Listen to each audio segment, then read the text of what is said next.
Yeah, so now we have a very special guest with us here for the evening. Professor John Moult is joining us from University of Maryland in USA. Professor Moult teaches at the Department of Cell Biology and Molecular Genetics, Institute for Bioscience and Biotechnology Research, University of Maryland. He completed his PhD in Molecular Biophysics at University of Oxford in 1970 and BSc in Physics at University of London in 1965. Research in Dr. John Moult's laboratory is focused on computational modeling of biological systems, including investigating the effects of missense single nucleotide variants on protein structure and function to elucidate their role in human disease, integrating knowledge of the biological mechanisms underlying the relationship between human genetic variation and disease, particularly complex trait diseases such as Alzheimer's, diabetes, and Crohn's disease, using novel neural network architectures derived from deep biological knowledge to probe aspects of disease mechanism, including the evaluation of potential drug targets and the best choice of drug for any patient, given their genome sequence, conducting large-scale community experiments to assess and advance the state-of-the-art in the areas of computational biology, particularly genome interpretation and protein structure modeling. And tonight, Dr. Moult will talk with us on solving the protein problem through AI.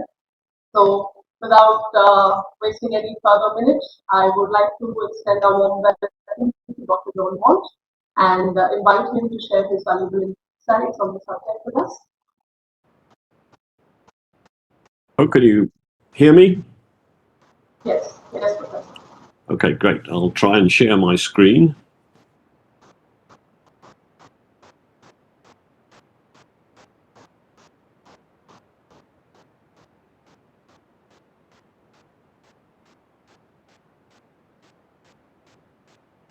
Can you see my slide?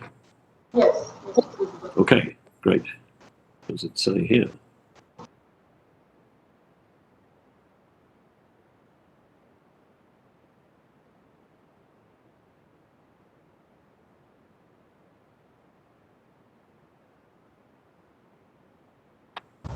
Well, hello, good afternoon, I guess.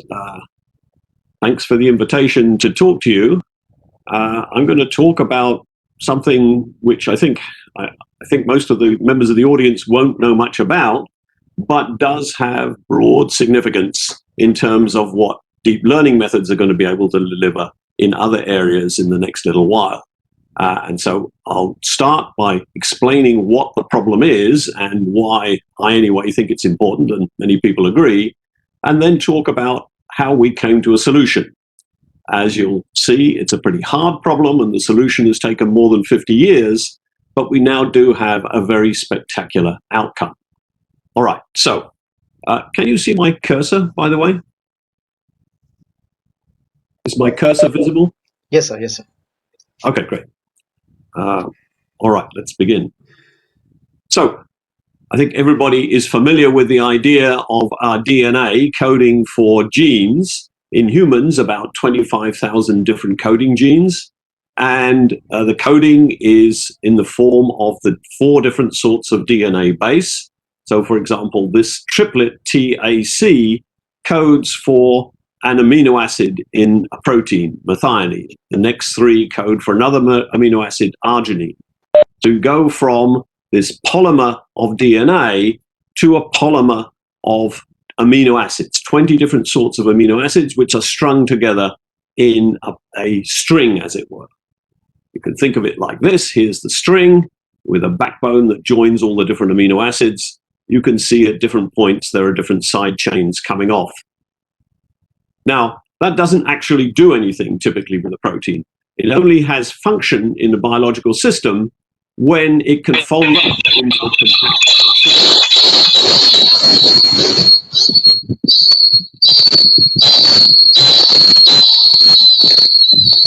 I'm hearing some kind of feedback. Oh, that's better. Okay.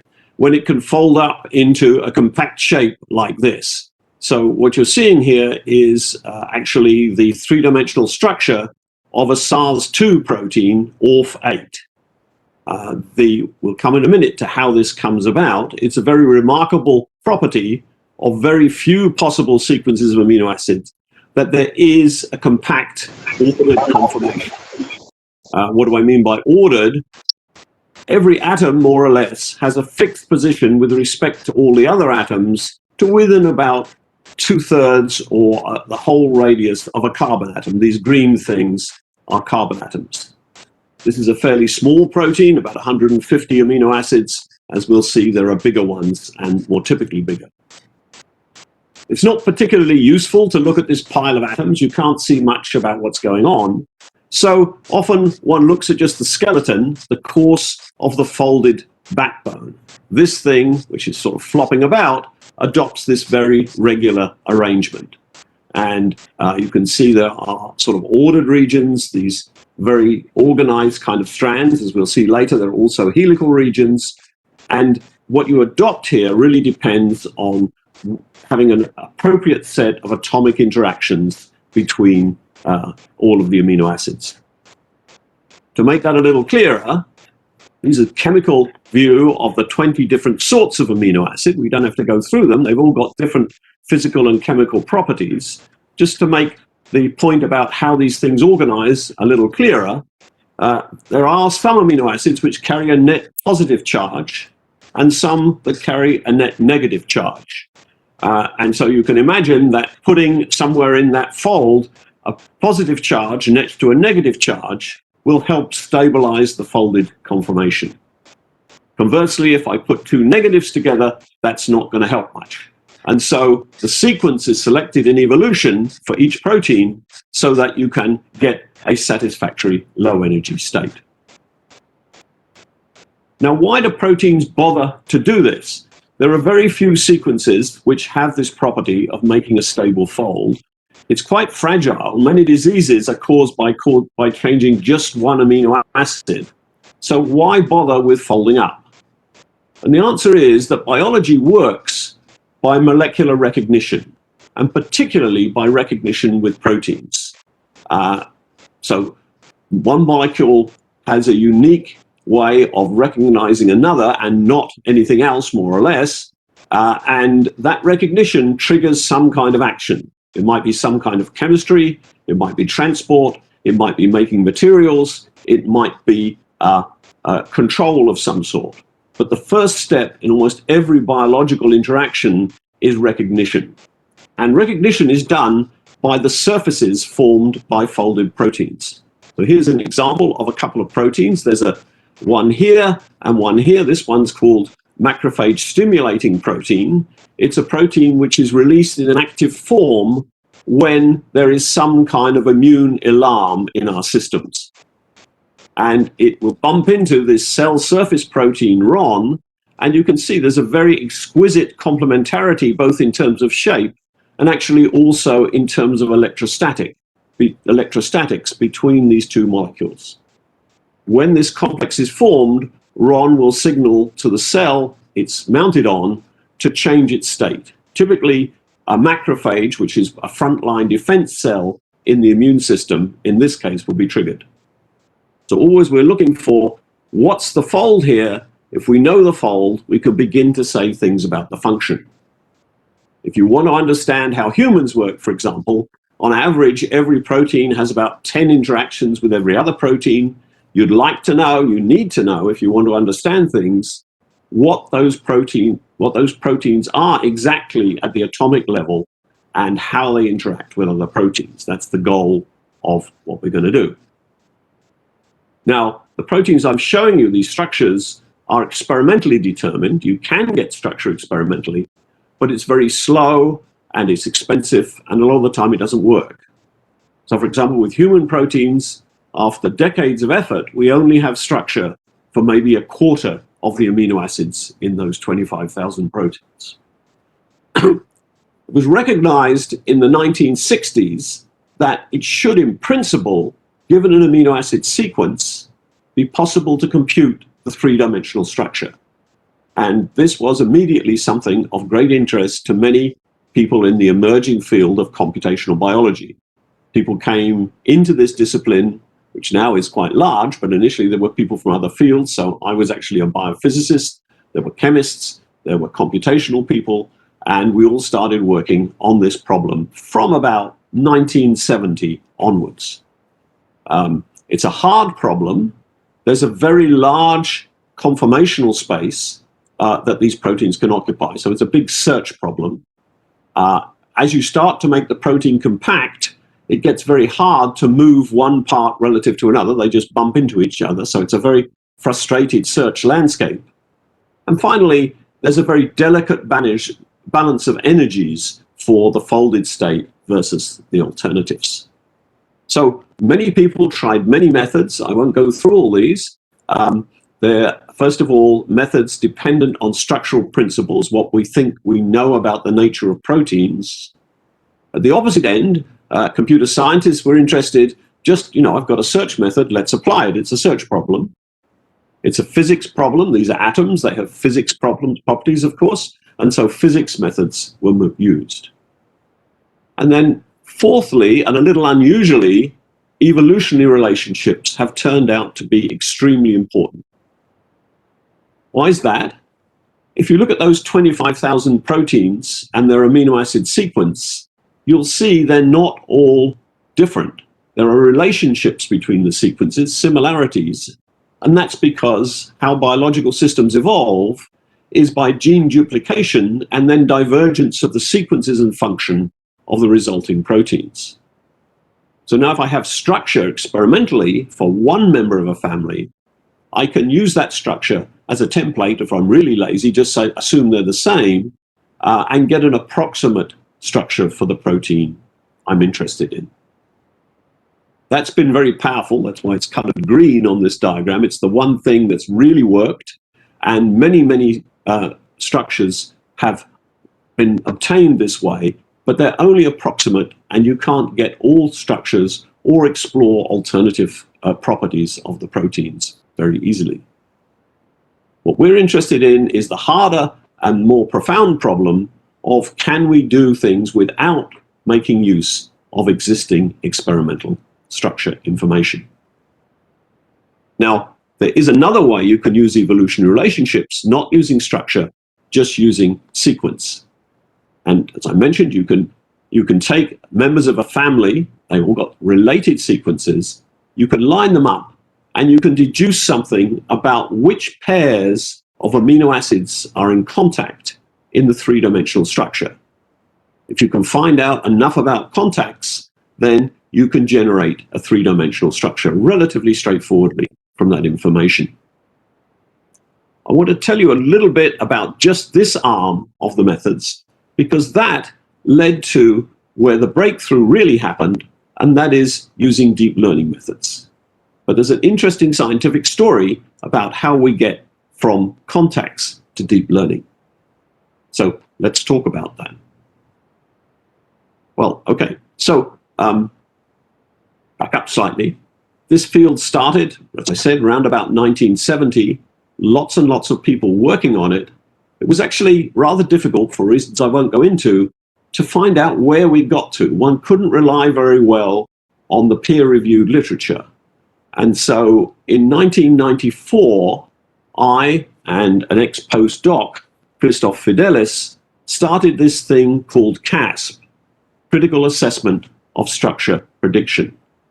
And the goal of CASP was to advance solutions to this one problem. Can you compute how proteins fold up? It's a community experiment. It's very narrow in scope, but it's turned out to be a model for many similar experiments in many areas of computational biology, and somewhat more broadly now, this kind of framework has been used. The idea is to find an alternative way of doing science, and particularly this sort of science, to try and get more rigor, to be really objective about what your methods can do or not do, and do that in a very transparent way so everybody can benefit from the results, and consequently to improve communication and collaboration. These are current organizers, with sadly the exception of Anna, who died 3 years ago. All right, so what does CASP do? Actually, the idea is very simple. There are experimental structures being solved at some steady rate, and so every 2 years, CASP goes to the experimental community and says, what are you about to solve, but it's not public yet? Takes those amino acid sequences, gives them to the people interested in this problem and says, okay, here's the sequence, please compute the structure and send it back to us within about 3 weeks. And then we have independent assessors, this is an important point, not involved in organizing the experiment, try to make sense of the results. I said 1994, it's a long time ago. We do this, I say, every 2 years. So we've just completed the 14th round of this. CASP goes at a fairly steady level for the last quite a few rounds, with about 100 proteins calculated every time. So we have a fairly, not overwhelming statistics, but enough structures computed to see where we're at, and about 100 groups from around the world taking part. So if you looked at the literature back then, in the 90s, you would have seen, according to the literature, we were doing pretty well. When we started doing this very rigorous test of the methods, it turned out we weren't doing so well. Let me show you what I mean by that. Here's an example. It's actually from a paper by the assessor in the first CASP in 1994. It's a little antiquated in format. This thing at the top is the experimental structure. So we know now you can go around the chain, right? This one has a little helical region, then 3 of these strands that we've seen before, and finishes with another helical region. These strands pack against the helix. If we could see the individual atoms, we'd see this beautiful complementarity.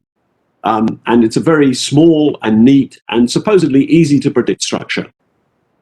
But these poor tortured objects underneath are what we as a community, myself included, could do in the way of actually predicting what these things look like.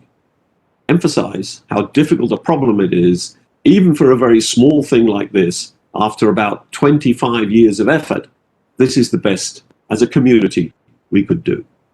Really challenging stuff. But the good thing about starting low is there's nowhere to go, eventually one hopes, but up. And so things did improve. Just before I get to that, let me show you what this looks like in terms of a more numerical assessment of accuracy. So it's nice looking at these pictures, but what do I actually mean by relative accuracy? So here's one way we look at accuracy in CASP. This is now the results for CASP1 over a smaller number of targets, about 35 targets, because we were just starting. And we measure accuracy with this somewhat strange GTTS scale, which measures how well you can superimpose the backbone of your computed structure with the experimental one. So 100 would be complete agreement with experiment. You don't expect 100 because of experimental artifacts and errors. So you expect about 90 as being a perfect result, as close to experiment as you can get. A lesser goal is to get the topology, the fold right, and that on this scale, it's a bit of a soft boundary, but it's about 50. And random depends on the structure, but it's down here. The y-axis here is the difficulty depending on how much structural evolutionary relationships you can use. You've got a strong evolutionary relationship structure of something very similar, you can actually get to your 90. If you've got no homology, you're out here. This is the line, there are 35 points I'm not showing you scattered around here, for how accuracy varied in CASP1 as a function of how much homology, evolutionary information you could use. And you can see, because you could copy up here, you've got reasonable structures. But when you get down to the difficult, challenging area we're interested in, you go into the random range. A really poor result, but again, nowhere to go but up. So I'm not going to tell you about all the different ups, all the different setbacks, all the disappointments, all the tensions, all the waiting to see. I want to go straight to this contact story and what its implications are. So what's the idea here? And the idea actually was published in 1994, the same year that CASP started. And it's this. I've already sort of emphasized this a little bit. This is a little piece of a fold. And it's such that these two residues are in contact. Actually, in the example, one of these is positive and one is negative. And if I change, let's say, the positive one to a negative one, I'll have to change the other one the other way around, or I'll lose my energetic complementarity. So even though the sequences change in evolution, all the proteins with the same structure must have some compatible amino acids at this point.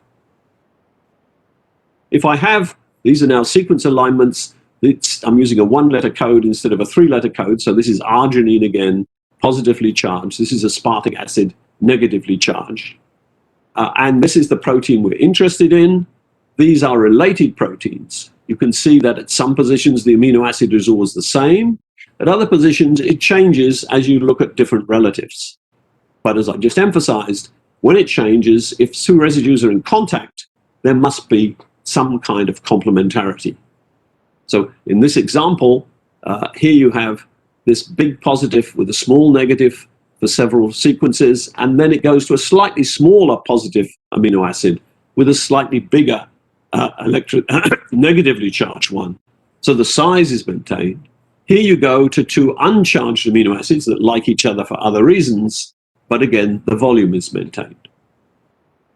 So the idea is, if you've got enough sequences, you can look at every pair of columns, and where there is a correlation, you say, okay, there must be a contact. And if I've got enough paired columns, I'll have enough contacts, I can calculate then the three-dimensional structure. So we started doing this 2 years later in CASP2 in 1996. And here's what happened. But now what I'm showing you before I get to that. So you can think of this, if I get enough of these, what do I get? I get actually something that's called the contact map. So here's the amino acid sequence of a protein versus the amino acid sequence, and the matrix element is filled in where there is a contact and not elsewhere. So you can see, for example, residue 75 or so is in contact with 250. It's also in contact with, I don't know what this is, 150 or something like that. So you can represent the structure, you can see how you're doing in terms of how many of these you get right when you try to predict which things are in contact. All right, now what happened? Okay, so here's the history of this from CASP2 in 1996 to CASP11 in 2014 at 2-year intervals. What I'm showing you here is the precision. You can think of this crudely because it's only a subset of the contacts, a fixed subset, as accuracy. And the accuracy in the first CASP, we did this, was only 8%.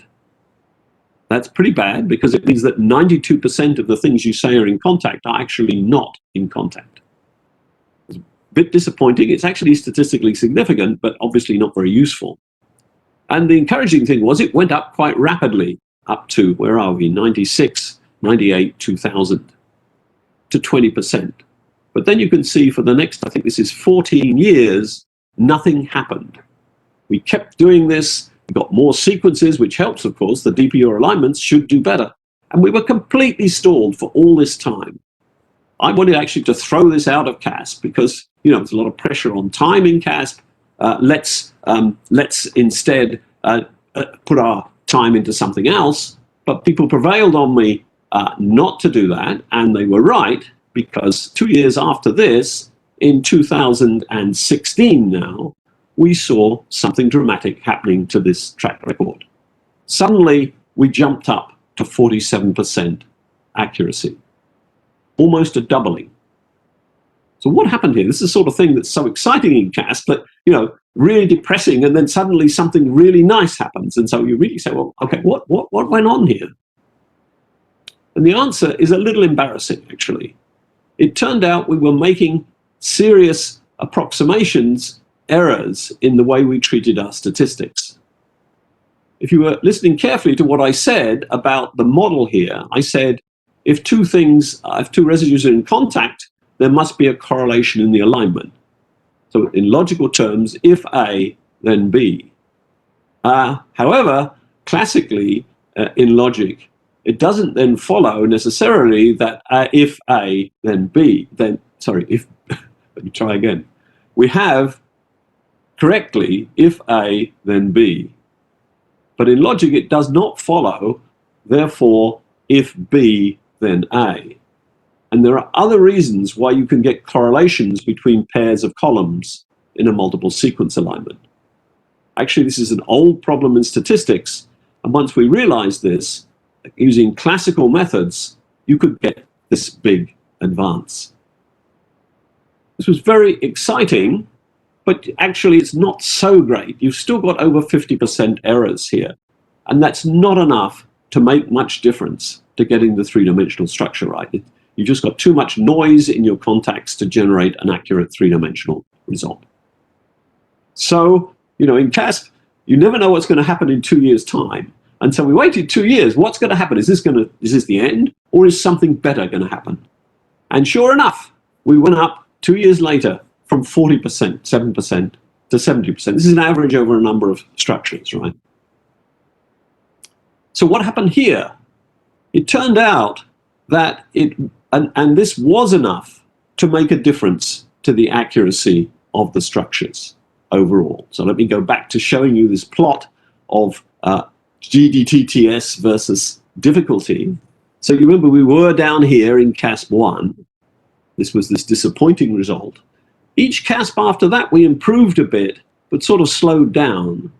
And then between 2016 and 2018, this is what we got. And we got to this 70% accuracy in predicting contacts. Use those contacts. On average, you get above this magic 50 for getting the fold right. There are some failures still, but mostly the fold problem was solved, what's now nearly 3 years ago, in 2018. Really nice stuff. There's nothing over here which is above 90. So we've got sort of fold accuracy, but not yet atomic accuracy. And I have to say, atomic accuracy, even at this point, seemed out of sight. There was no way we could see we were ever going to get there. So what happened here? How did we go from 47% accuracy with contacts to 70? And why did that make a difference? Here's what happened. It was the use of an insight that some people had about the nature of the problem. It wasn't just improving the classical statistical methods. It was something completely different. So I showed you this contact map. And so you can take any protein and represent it as this two-dimensional, what is really an image. And you can think of these not as matrix elements, but pixels in an image. And several people in the community, I think particularly Jimbo Zhao in Chicago, but others as well, at some point here thought, wait a minute, there's a lot of progress happening in machine learning, particularly deep learning, in processing images in some way and saying what the image is about. Can we take those methods and apply them to this really very, very different problem? And that, in fact, is what had happened in 2018. So let me show you, for those of you who are not familiar with this, this is actually from the 2018 CASP conference, a talk by David Cowles trying to illustrate the principles here. Probably a number of you are familiar with them already, but just in case. So this is an example, nothing to do with proteins, right, of training a network to recognize the difference between cats and dogs. The idea is you have a lot of pictures of cats and dogs, you train your network on those pictures so that you can say, if I put a picture of a dog here on this binary output, I'll get an output of 1 here and 0 for cat. And you do that, again, lots of pictures, and of course you know the answers, with a neural network. Now these are deep neural networks. There are probably about 100 layers in the most successful methods. And within layers, this is a sort of classical neural network at the end, each neuron is connected to all of the other neurons between layers, not within layers. And what one does, as you're probably aware, in a neural network, is to use the training data to get relative weights for all of these edges. That will be through all of these as well, in order to see what's going on. Am I running late on time? Looks like I am. So what's used here is something a little odd. It's a convolutional neural network, very good for images, in which you have a little mask that you run around on the image and condense down with weights into a point on this first layer, then the next layer does the same thing, and so on. And this has the extraordinary property that it can extract principles about the object, and so generalize, as it were, to other dogs. All right, so this is very exciting, and I should say it was a company called DeepMind, not one of the academic groups, which did best at this. Although in this point, DeepMind were not over the edge on terms of really being ahead of other people. So now we wait 2 years and see if we can get beyond just getting the fold right. And it turns out we did. So here we are again, GDTTS, now in 2020, the end of last year. So this is where we were 2 years earlier. This is where we were at the end of last year. And you can see this black line really starts at 95 and finishes at 85, pulled down by a few exceptions here, which are not the machine's fault. And so essentially, by the definition I gave you at the beginning, we now have solved the problem. And indeed, 2/3 of the targets, these are these points here, are above 90%. So we've actually solved the problem at atomic level. This time, it was really a very dramatic difference between the performance of other groups, which are somewhere down here, and DeepMind. They really leapt ahead of the rest of the field. And how did they do that? I don't have time to go into the specifics, but this is a very fast-moving technology, and there were two key new techniques which they brought to bear. All right, I'm seeing I really am out of time, to my surprise. Sorry about that. I'm going to very quickly move to two conclusions from this. First of all, here's an example of how impressive this is when you look at the backbone level. So model versus computed, you can see it's sort of boring because it's right essentially everywhere. Secondly, let's look briefly at a detail of that protein I showed you before, ORF8. And I want to show you this for a particular reason. It's a little hard to work out this slide, so bear with me. We're looking at one corner of the ORF8 structure, comparing again two colors, the calculated and experimental structures. You're coming along one of those extended beta strands, going into a loop here, and then this here is another strand. And you can see the striking accuracy here. This is an error of, I don't know, 0.4 of an angstrom, something like 0.2 of a carbon atom. So very, very close. What determines getting this sort of accuracy? Let's look at this. It's obviously how well you position all of the atoms around here. There is an astronomical number of ways at this accuracy of doing that.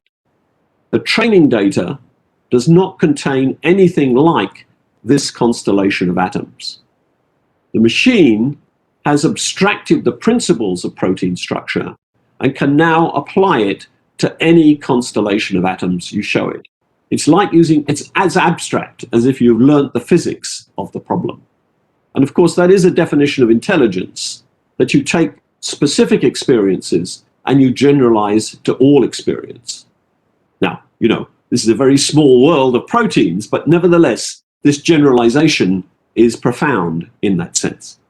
All right, if I can quickly tell you one or two of the consequences of this, which I think are really exciting, what will now be possible. And I'll stick, you can imagine your own applications, but I'll stick to what it is that can happen in the world of proteins and consequences for therapies and so on. So very quickly, let's go back to SARS. I showed you that, ORF8 structure at the beginning, and that's one of 29 SARS-2 proteins that the virus codes for. And the remarkable thing is how extensive their interactions with human proteins is. So here's a picture of that from a paper from a group published early in the pandemic, in which they did experiments, different sorts of experiments, to measure what each protein interacts with in humans. So here's our ORF8, and you can see it interacts with a huge number. Each one of these is a human protein, a huge number of human proteins. And each of these, of course, has some kind of functional impact. It may be to help the virus reproduce. it may be to defeat our immune systems. Here's one specific example from an experimental structure of a complex. This is actually not Orf8 because there aren't any complexes with Orf8 yet. This is a SARS-2 protein. This is a human protein. What we're catching this SARS-2 protein in the act of doing is chopping off the tail of this protein, the human one. It's involved in the interferon response, which is key to kicking off our immune system. Hey, there's a virus about, do something. So obviously what the virus is up to is hobbling this system so we can't respond. Now, when we see this is an experiment, but now we expect to be able to calculate these things. It's another step to be able to do complexes, but we think that's what's going to happen. And so instead of waiting, and we're still waiting, we have, I think, very, very few of these complexes now experimentally, we can go back and calculate what they all look like and say, haha, if I had a drug that fitted here, I could combat SARS in this way. And so instead of waiting for the experiment, we could very quickly do this sort of thing when, unfortunately, we get SARS-3. You can also use this in many ways for drug design. This is actually an example of some work from my lab in which we attempted to find a drug which bound to superoxide dismutase, repurposing a drug. What we found was that we could do it, but first of all, we needed an experimental structure to try and repurpose a drug. And secondly, the docking software was not very good, trying to find what would fit in this groove in a protein. So now what we expect is, again, it's a slight extension of where we are to docking, that we'll be able to do this in a much more effective way. And so, for example, we'll find many repurposing applications of new drugs. I guess I really must stop here. So one final point, protein design. So I know a lot of you are engineers, and it may have occurred to you that you can make proteins, or you should be able to make proteins. It's the reverse problem. Instead of, here's a sequence, what's the structure? You're starting with, this is the I want this structure, what's the sequence? And this is an example actually published last year from David Baker's group, in which he designed a little protein against the spike protein of SARS-2. This is in clinical trials, but because the computational methods don't work so well, it took many months of experiment to find what design would work. Again, next time we have SARS-3, one can expect these things will appear much more quickly. All right, I really realize I must stop, and I'll do that. Thank you for your attention. Thank you, Professor. Thank you for the elaborate session and the talk you shared with us, and also especially bringing it down to so many notches for all of us to unanimously be with you and try and understand it as much as we can. I would now open the platform for invited questions from our listeners. Either ask or type in. Hello, sir. I am Panu. Hello. Hi. So you have a very nice talk, sir, and it is very enlightening. So I have one question. So have you observed any correlation between the function of the proteins to the interaction of amino acids in the sequence? In some sense, if I follow your question, they're sort of separate. If you want a useful protein from an evolutionary point of view, two things have to happen. One is you select a sequence which has the property to fold into a three-dimensional shape with the appropriate surface. And the other is that surface has to be useful for recognizing something. And beyond that, let's say you may have a feature on the surface which is able to do chemical catalysis. But there's, in some way, from an evolutionary point of view, you've got to satisfy two quite different criteria. Does that address your point? So can I further just extend that question? So your prediction is mostly based on the previous interaction between the amino acids. So based on that, you are predicting how the sequences can be folded. So if we took different various proteins with different functions, like some of them are exporting in at the surface, and some of them are the globular proteins. So I believe that there maybe the interaction will be different for different cases, like considering the membrane proteins or the channels. So there the interaction will be very much different from the globular. Okay. Yes, you're right. So what constitutes a suitable sequence from a fold point of view is different for proteins which are in the membrane versus in the cytoplasm or outside cells, where you're mostly in an aqueous environment, right? So in the membrane, the outside of the protein is facing lipids. And typically you find a non-polar surface there, so little in the way of polarized atoms or charged atoms. And that's a different kind of restraint. Inside the protein, though, the same principles apply. So if you were looking at the surface layer in the membrane, it would be quite different from a soluble protein.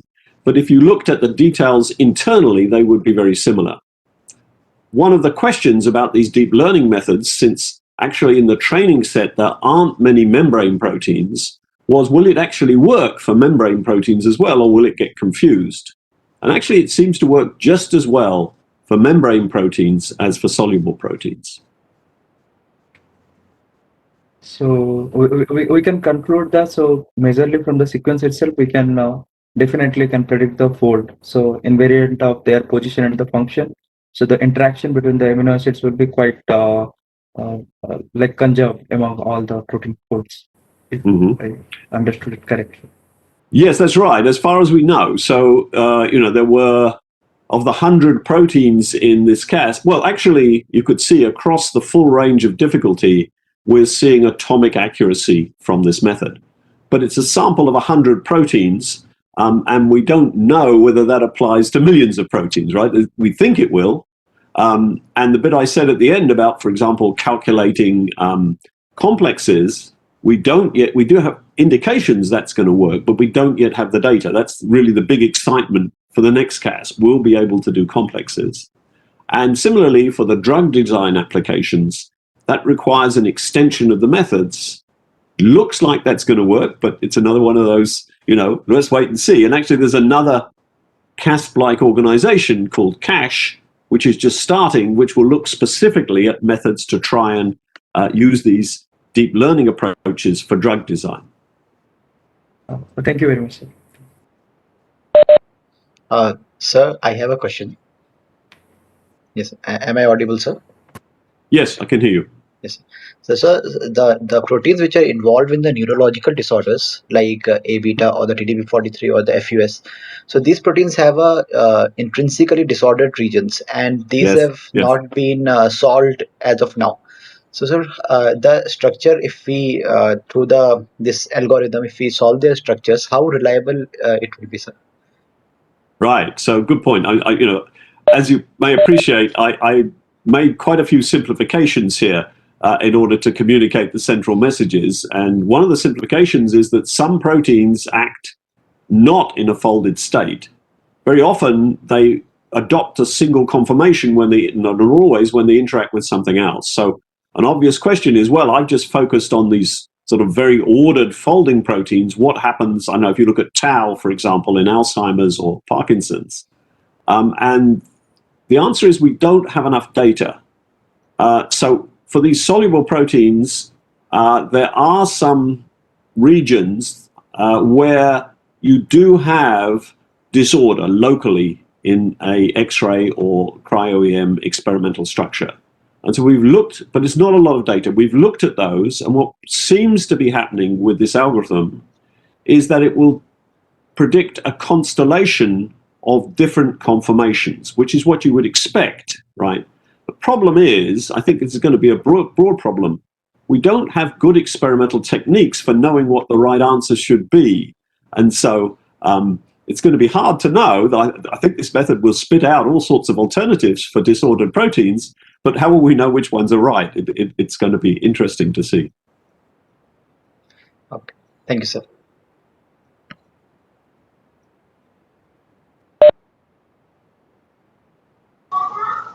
Do we have any more questions from our listeners here?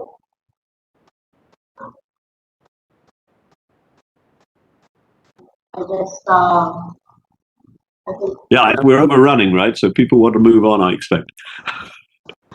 So on behalf of IIT Professor Moult, I would like to extend our gratitude to you for sharing your valuable time and knowledge on the subject here. And once again, bringing it down for all of us to unanimously understand, the core of findings that you have worked on for so many years now. And especially now we have, AI department in our institute, and all my friends are also working in different domains using AI dominantly in their research. And this, adds up to, expand our understanding and horizon much more. So we thank you for that. Okay, thank you. All right, goodbye then. Yeah, thank you so much.